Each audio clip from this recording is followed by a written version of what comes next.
When I think about the years we've shared together on this podcast, I feel so much gratitude. It's amazing. If you're just finding us now, welcome. I'm glad you're here. And if you've been with us from the beginning, what a gift it is to still be connected in this way. One of the things I love about these conversations is how they remind me of a deeper truth. Real wisdom is timeless. Compassion isn't trendy. It's not bound to a moment in history. It's as relevant now today as it was when we first recorded our first episode. And that's why I'm bringing back this conversation. Because even though the world has changed since we first shared it, the heart of the message hasn't. And I think you'll find, just like I did, that it still speaks, maybe even louder, right here, right now. So let's revisit this moment together, not as a replay, but as a living reminder that compassion has no expiration date. You're tuned in to Compassionate Las Vegas, the podcast, where compassion inspires action. Together, we're building a world centered in understanding, empathy, and courageous action, starting right here in the heart of Southern Nevada. We're taking the principle of do unto others as you would have them do unto you to heart. Now, let's welcome a man committed to fostering compassion in every corner of our city, a beacon of compassion in Las Vegas, your host, Will Rucker. Well, thank you again for joining the podcast. This is one of those conversations that just has to be had. And I think that you are a perfect person to discuss this with. Your post went viral, 32,000 shares. Amazing. How did that feel? It was surreal. I never expected it to go beyond really my own students and family and friends. And it was just one of those things where I kept getting alert after alert after alert and saw that I ended up having an exposure of almost 5 million people. Wow. Yes. I think there was just something that really resonated with people about it. And I think what it was is that it helped normalize people's experience of just psychological experience of what they're going through right now with COVID-19. Yeah, I mean, it was really impactful for me personally. So I just wanted to say thank you up front before we even get into our conversation for that post, because it really was very meaningful. So the first question that I have for you today is our hardest. And every episode, I really think long and hard about what can I ask that's impactful, that's potent, that's unique, and that I don't ask every other guest. I'm totally kidding. This is the same question I always start with. And it's simply, who are you and how do you define compassion? Okay, that's a great question. Yeah. I am an educator, a clinical mental health counselor, a scholar, an advocate. And then there are so many other roles that I play in my life, like parent, partner, sister, friend, and I like to believe a global citizen. How I define compassion, I think that there's a pretty simple definition that I have, and that it's compassion to me is empathy toward others and care for others, regardless of their belief, identity, or experience. Wow, I love that second part of that, because that makes it all inclusive. Mm-hmm. One of the things that we really try to express and include people in is inclusion and helping others to recognize, if everyone's not on board, then no one's really on board. Mm-hmm. And that can be a difficult conversation to have, but I think our guests so far have done a great job, and the way that you articulated that definition, I think helps push the ball forward even that much farther. So thank you for that. With your background, tell us about your practice and the type of work that you're doing. Sure. So I wear two main professional hats. My first one is I'm an educator, so I'm an assistant professor at a university in North Carolina. And I teach master's level students to do counseling. And I teach in the clinical mental health program at my school. That is a rewarding hat to wear. I think that what makes it so meaningful to me is that I can touch the community in multiple ways. Not only do I get to wear that second hat of a clinician where I actually work with my own clients, but then I'm also teaching the next wave of practitioners who are going to go out in our field, and they're learning the new things, the new experiences that our clients might go through. And it's just really cool to be able to mentor and help them walk through that journey as well. Mm-hmm. Mm-hmm. Mm-hmm. Yeah, the educator is, I think, one of our society's most valuable roles, most important, most vital. My grandmother went back to school, I think she was 40 or 50, somewhere around there, to become a middle school teacher. She had been a school bus driver and, always volunteered in the classroom. But when she went back and became a science teacher, we were very, very proud of that. And so it's kind of in my blood to just have that appreciation. Yes. Oh, well, I agree. I think teachers are amazing, and I wish that they, I wish they got more props for what they did. Absolutely. More props and more pay. No, that too. But we don't do it for the pay, right? We do it for the payoff. That's right. The pay. I love that. The payoff.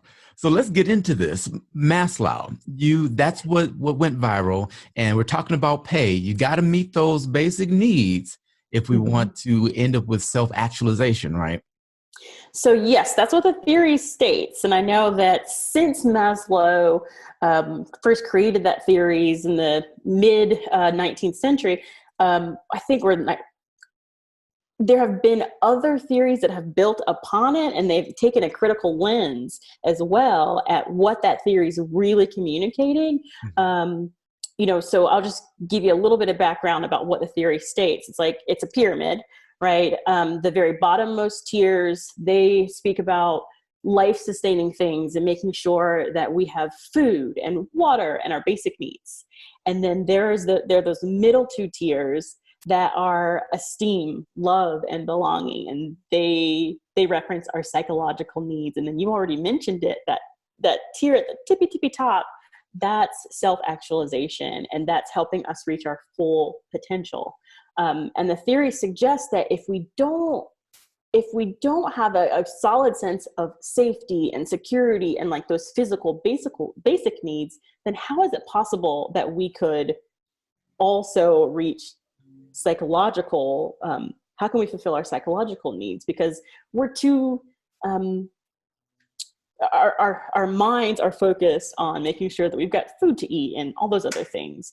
And so I think where Maslow, the thought process that Maslow gave us is that, yeah, all those things are really important. And then our psychological needs in particular are something that we do need to be paying attention to.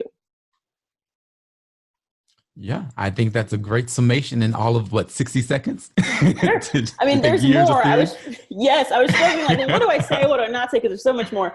But yeah. Yeah, this is one of those things that I have been wrestling with for the last few years. So my listeners know my background, but I'll share it with you as well. Sure. I moved to Las Vegas as a Christian pastor. Mm-hmm. And so to start a church here is an offshoot of another non-denominational denomination. And one of the things that really hit me was our model didn't work in Las Vegas. Mm-hmm. And that's because our people here are so diverse, so different, and have different needs than really any other city I've ever lived in. And I've been in several, over the course of my few years on the planet. Mm-hmm. So with this, when I started to look at this model, because I studied, of course, pastoral counseling, but I also had done some psychological studies as part of my undergrad. And of course, this came up. And I always said, this is a great starting point, a foundation. But my lived experience says it's not the totality. And one thing that I've been kind of advocating for as we've chosen to flatten the curve is to flatten the pyramid. And what I mean by that is to recognize that actualization, fulfilling a sense of purpose, really can drive some of those other needs. And I, as an artist, I'm also, theatrical and musical. I know my artist friends, they will not eat if they're engulfed in their craft. And so that expression actually takes over what we've considered to be the foundation. So what are your thoughts on just that big picture? I think that you are hitting the nail on the head. That's one of the criticisms of the Maslow theory, is that, so if you take the pieces, the tiers of the pyramid, they aren't always equal, or they don't always go in the order that he proposed.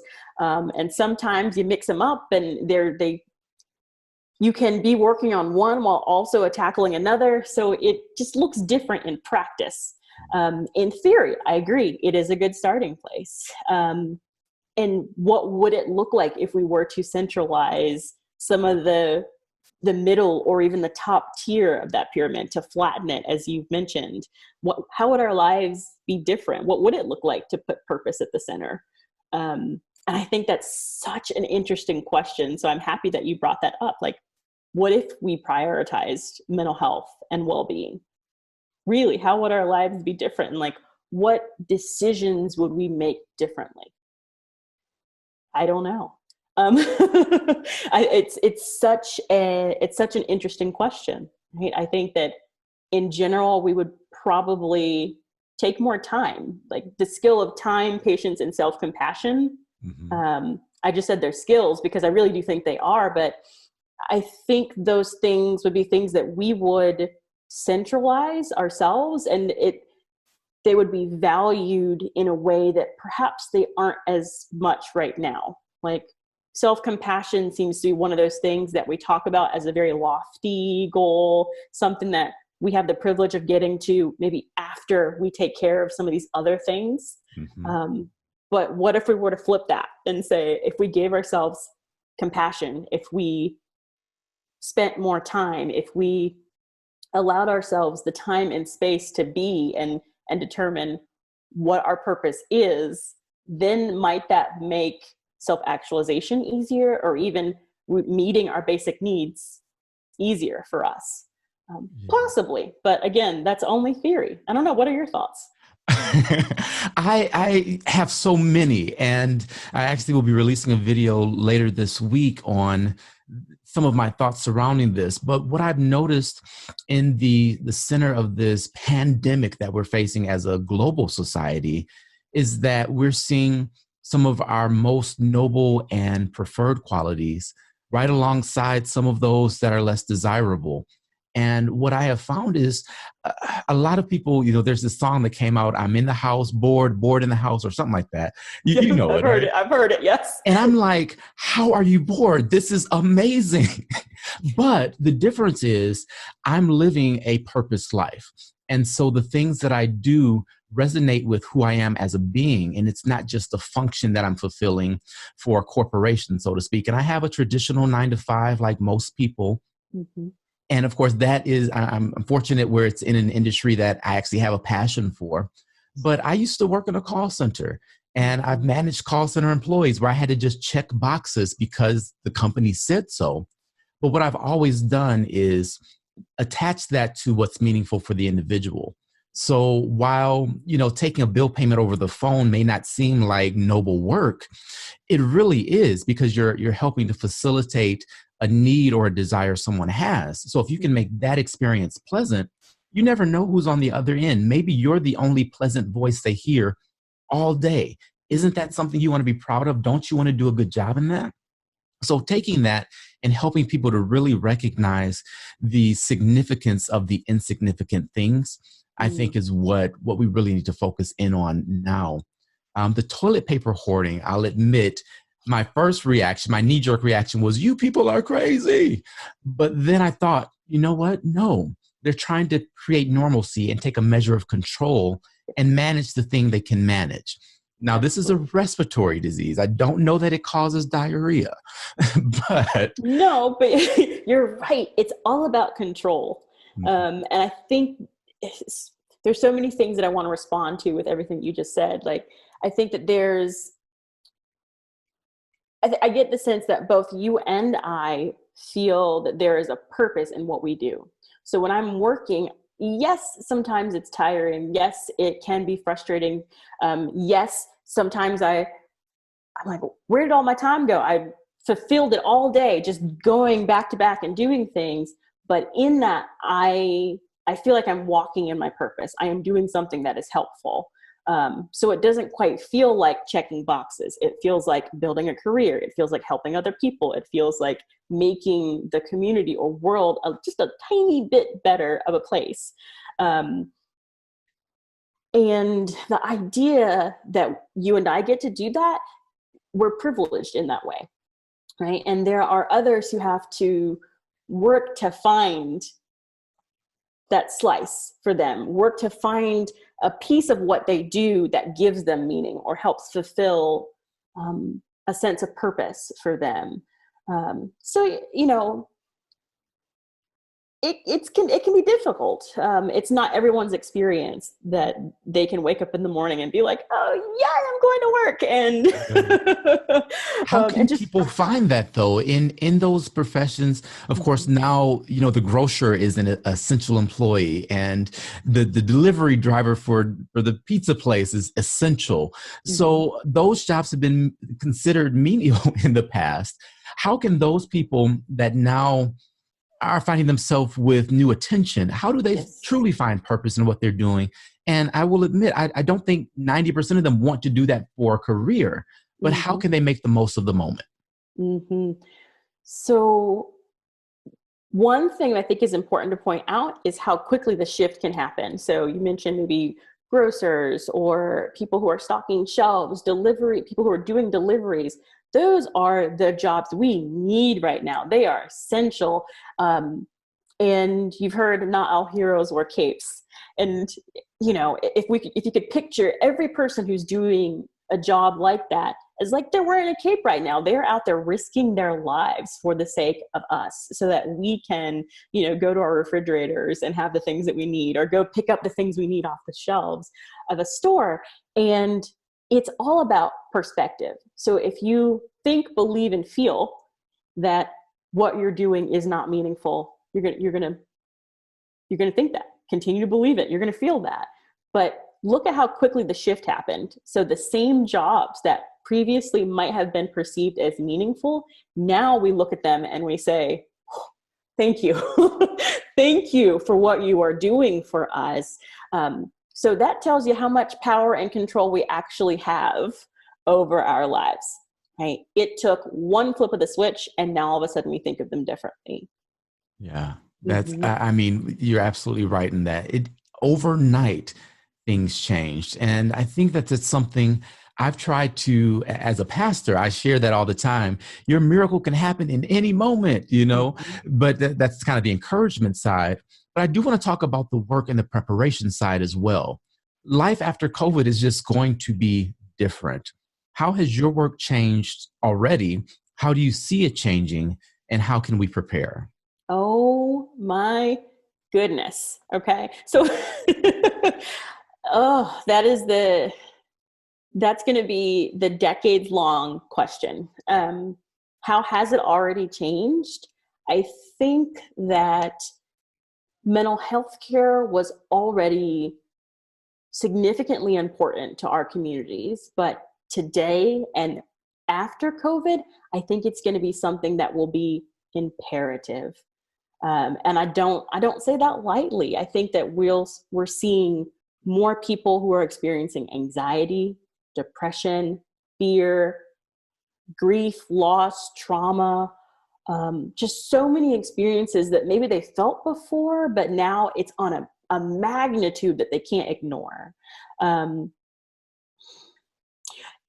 the clients that I am seeing right now, I'm noticing more anxiety symptoms, but it's interesting because they're not really labeling them as anxiety, right? They're coming in saying, I'm staying up till 3 a.m. watching Netflix. I just can't fall asleep. Or I'm eating much more these days and I just don't know why. Or they're saying things like, I am finding myself almost compulsively Googling coronavirus and I'm checking the news updates all the time. And I'm saying, hello, that's anxiety, right? Right. Yes. And so it can be really helpful to label someone's experience because once you label it, it normalizes it. And I think going back to that post, I think that's why it was so meaningful to so many people, is because I was able to say, you're not alone. This is something that so many people are experiencing, and this is why. And it's okay that you're feeling it. You're human for experiencing these things. You're not deviant, wrong, bad, negative in any way. It's okay. Other things, because that's a good question. Okay. So I want to, I want to unpack it. Yes. What I am finding myself doing more of now is just really being intentional about meeting people where they are. I know that that's an industry phrase, right? Meet the client where they are. So taking whatever they're bringing in when they're coming to meet with me, and just, that's what we're going to talk about. Like, what do you need today? Really spending more time building rapport, checking in, and just saying, how can I be helpful today? Because we may have had long-term plans or treatment plans already developed, but what is immediate today, that seems to take precedence, and that's okay. So I've been spending more time doing those things. In addition, my work, the way it looks is different.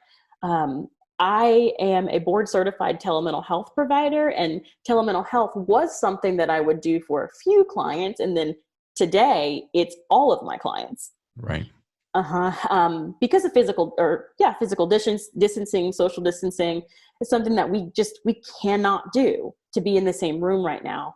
And I think people are getting more and more comfortable with using online counseling as a service. They're saying, I need to talk with someone, and this is my option, so I'm going to do it. Mm-hmm. In addition, do you find that it's as effective, or are there things that you lose, or? Well, yes to both. So okay. Yes, I do think it is as effective as face-to-face counseling, but there are things that we lose. I'm a big sense person. Sometimes and I know you mentioned that you're also in the field and you have counseling training. So, when you sit in a room with someone, you can feel their energy. You can feel sometimes that there's more to their statement. You can feel emotion, and you lose a bit of that. I find myself making more immediacy statements and just pointing out what I see often. And that sometimes can help. Like, I can see that something's happening, some wheels are turning, or I see that, the emotion that's coming across is very different than the words that you've just said. So just using statements like that to help draw that out, but it is a little bit different. And you said you've been certified in that piece. So there's specific training that is available to help navigate that space then? Yes, there is. So there are so many different agencies and I'll say credentialing or education boards that do it, but my certification came from NBCC, National Board of Certified Counselors, and the Center for Credentialing and Education, and that's through the American Counseling Association.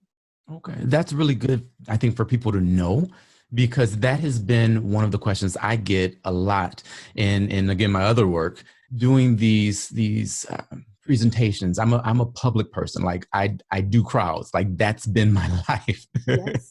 So that is something that, comes up quite frequently. Well, is this going to work virtually? Is this even an option? Will it succeed? Or, will people just tune out? Because meetings in the past, of course, you had to do, oh my gosh, I got another meeting. Oh, here we go. But now it's like, I have a meeting. It's an interaction, I have a meeting, yes. Yeah. So, the whole spectrum is there. But again, I'm glad to know that there are professionals that are skilled in that. Mm-hmm. And I want to circle back to another skill you mentioned, which is that self-compassion. Mm-hmm. Right now, because you are so needed, so essential, which is an overused word, of course, but it's the best one we have. How are you employing self-compassion so that you don't burn out? Oof. So that's a great question.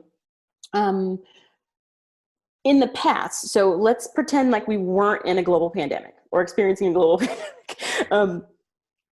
It is possible that I may also be experiencing something that my client may be experiencing. And that's, you've probably heard of transference, countertransference issues where, our experiences sometimes leak over into our clinical work and vice versa.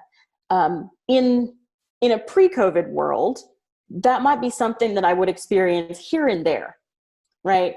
But in a COVID world, I don't really have the luxury of saying to clients, or in my mind believing, okay, this is something they're experiencing. I can kind of step outside of it, and this is not my world.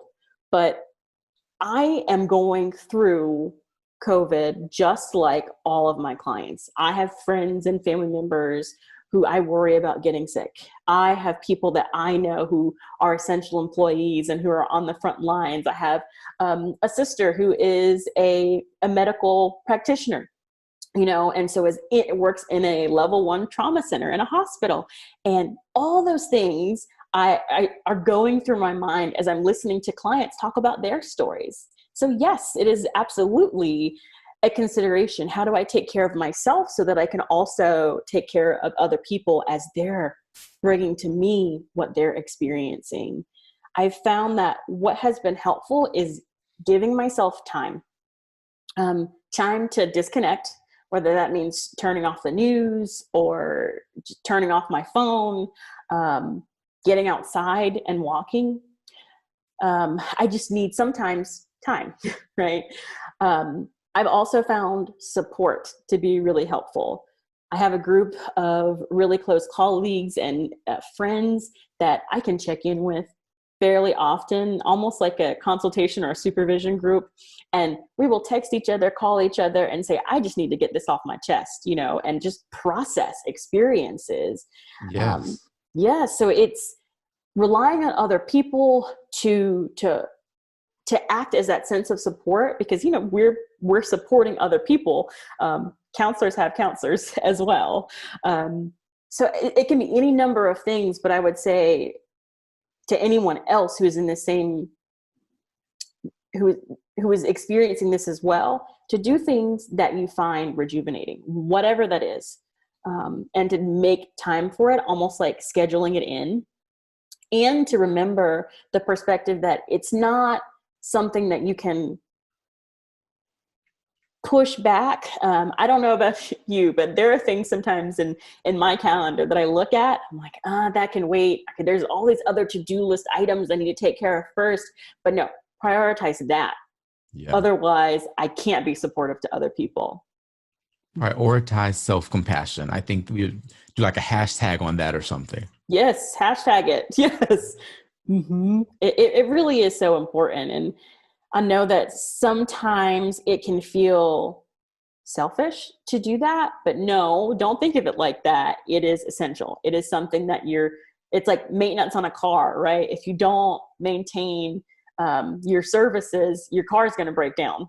And then you can't get from point A to point B. You can't pick up your loved ones. You can't do what you need to do. Yeah.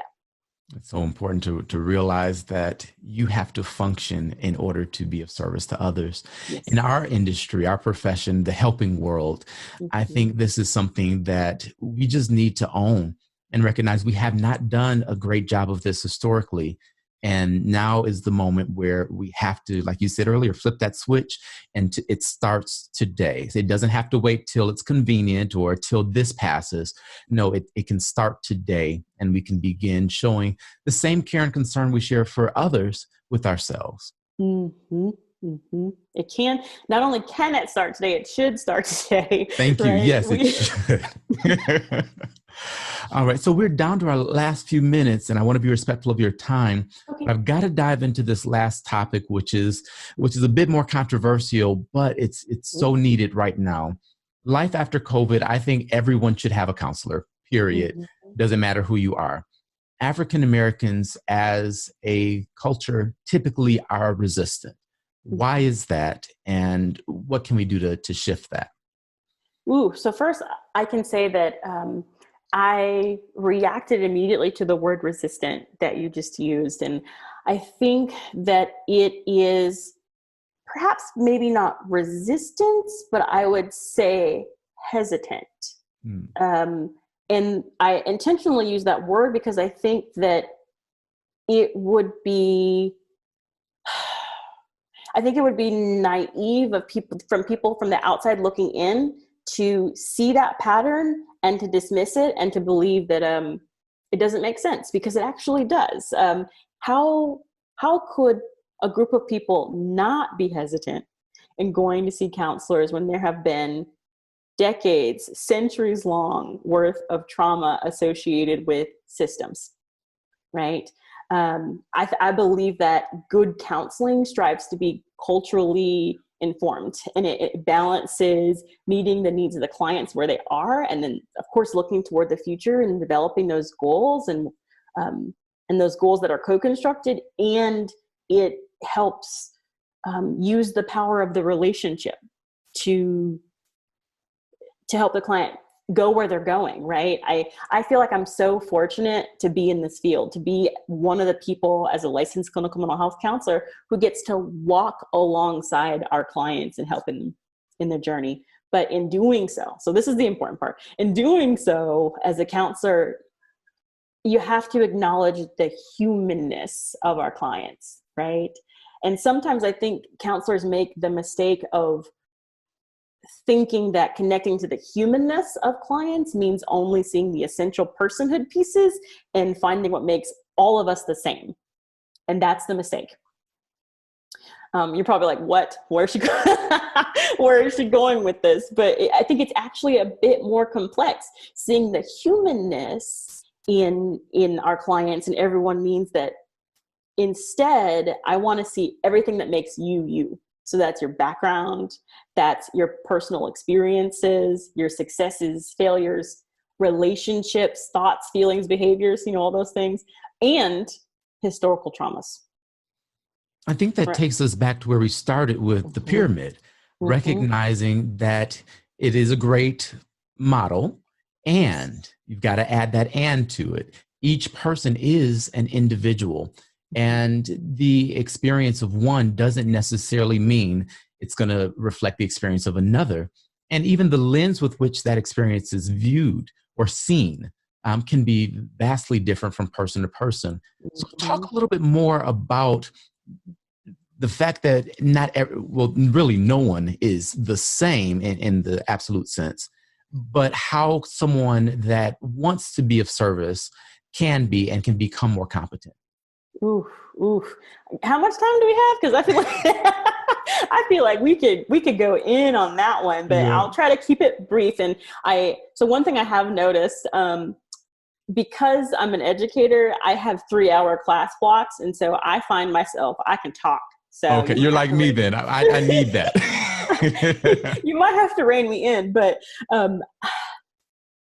okay. So I would say, as a counselor, you cannot claim to see your client's humanness if you refuse to acknowledge how their experience just moving through the world beyond a shadow of a doubt indisputably is impacted by the presence of power, privilege, and oppression.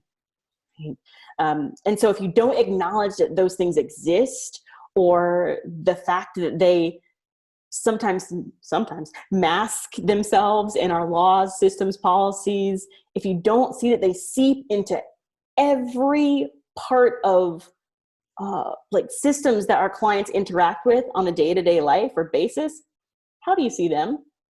Right? How can you claim to see your client, to connect to their humanness, if you deny large chunks of who they are?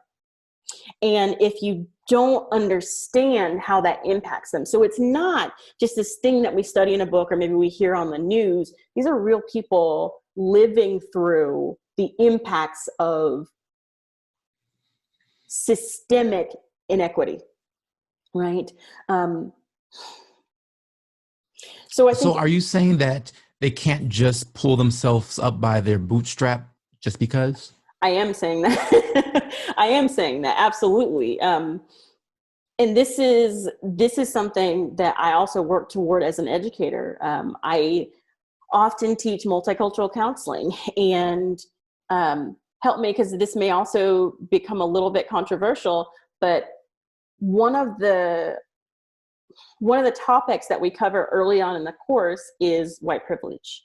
And it is important. It is something that we spend a long time unpacking, because it's like trying to show a fish water. How do you teach someone that there is this thing that's been operating all around them when they're swimming in it. It's difficult to see. And to not acknowledge those things is to also not be a culturally competent counselor. It's not seeing your client's humanness, and it's frankly doing the client a big disservice. And that's why I think African Americans tend not to seek counseling, because they get people who say, and well-meaning, yes, I am culturally competent, or yes, I accept and welcome and value all people. But then they get into that chair and they start to see that perhaps there are biases that are coming through, that maybe this counselor had just some lack of awareness around. And sometimes it's not an intentional thing. We have to be striving to always understanding that our biases can pop up. And I said our biases because we all have them. So that's step one, right? Acknowledge what your biases are, because you do have them. You can't pretend you don't. And they will come up, but it's understanding what they are so that you'll know, and you'll know how to work with them. So no, this idea of pulling oneself up by your bootstrap, that's a tool of the system to help maintain status quo. Yeah. So I felt like I got controversial. I'm sorry. No, I love it. And we really could go in on that for a while. One of my favorite phrases is, I don't see color. And I love to be able to have a conversation around why not seeing color is not a good thing. So we'll do that for episode Another 2. one. I'll come back. Yeah. I was ready. I was ready to like jump in there. But yeah. But I want to ask, what should someone that has now, okay, I recognize counseling is something I need. How should they approach finding an appropriate counselor? Mm-hmm. Well, there are many tools, websites, places you can go to get a list of people that might be in your area. I would say if you are fortunate enough to have insurance, start with your insurance provider. On their website, they have a list of providers that are in your area, and you can just Google that, or go to your insurance carrier's website, select your zip code. Different carriers have it set up differently, but start there, because if you do have insurance, it helps with the cost, the out-of-pocket cost of that. If you don't have insurance, or if you prefer not to use that, then there are websites like psychologytoday.com or Google. It can be a friend sometimes. But here's the other caveat that I would say. Ask questions. Interview that person. So just because someone has a license doesn't mean that they'll be a good fit for you. A counseling relationship is about fit, right? Just like finding a partner might be, or finding a friend. Even though, okay, counselor is not your partner or friend, we know that it is a helping, working relationship. However, I still want to know a little bit about who you are. How do I feel with you? Tell me about the ways in which you intentionally provide culturally competent counseling. And that is a question I would actually recommend people ask. Say that question one more time then. Sure. Tell me a bit about how you intentionally provide culturally competent counseling. And I think you can glean a lot from people's answers there. And you can get a sense of, okay, does this feel good to me? Or if it doesn't, then go to the next person. Like, you don't have to feel stuck with one person. I will say, and I acknowledge that there are some areas that might be very rural, that might be isolated, and there might only be a few practitioners. And on top of that, if you're looking for a counselor of color, or a counselor who shares part of your experience, you might also find that there may be limited people in your area. But it doesn't hurt to ask questions, to do your research, and to not settle for just the first person that you pick up off a list. That fit is really important. I think that's great advice. Don't settle for just the first one just because, and do that interview. And that can help to ease that hesitancy, I believe. Yes. It is something that I'm encouraging everyone, again, post-COVID, start now if you can. I think there is just, I don't think we recognize generally the type of trauma we are experiencing and the type of grief that we'll be enduring. And I see it. I'm a big social media person because I'm interested in what people are really thinking. And sometimes face to face, you don't get that. Mhm. So I am seeing a lot of people in that grief cycle, particularly in that denial phase, where they're like, this isn't happening. So this is a hoax, all of those things. Mhm. And while it's hard for someone that's personally lost numerous loved ones, to hear or watch someone say it's a hoax, I still recognize like that's their process. Mhm. And so I think that your work and those that you're training and others in this field are going to just be even more needed than they already were going forward from today. So I want to thank you again for joining the podcast. How do people connect with you? Where can they find you? Absolutely. So they can connect with me on my website. That's a good place to find all of my social and things that I am doing out in the field. My website is www.hammondscounseling.com. Perfect. Well, I will make sure we put that in the description so they can connect easily. And my last question for you before we close is simply this. How are you embodying compassion in the world today? I'm going to sit with that. I am using my voice. I am spreading what I know. I don't know everything, but I know some things. And what I know is to give grace, to normalize, to spread knowledge and information. And that's something that I am fortunate enough to do in my job, in my work, and all the roles the hats that I wear. And it's my hope that I can continue to do that in my life for the foreseeable future. We'll leave it there. Listening again, I realize how compassion is never a finished lesson. It's something we keep learning again and again and again with fresh eyes and open hearts. I invite you to carry this moment with you. Maybe in one small choice today, one act of patience or kindness, because compassion isn't just what we hear, it's what we live. This is your host, Will Rucker. Thank you for joining me on Compassionate Las Vegas. Together, we're building a community of compassion, showing that it's more than an aspiration.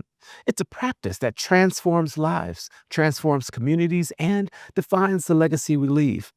Until next time, remember to start with heart and live with clarity, lead with compassion. And as I always remind you, you are not just a drop in the ocean. You are the entire ocean in a drop, and what you do matters. So live compassionately. Compassionate Las Vegas.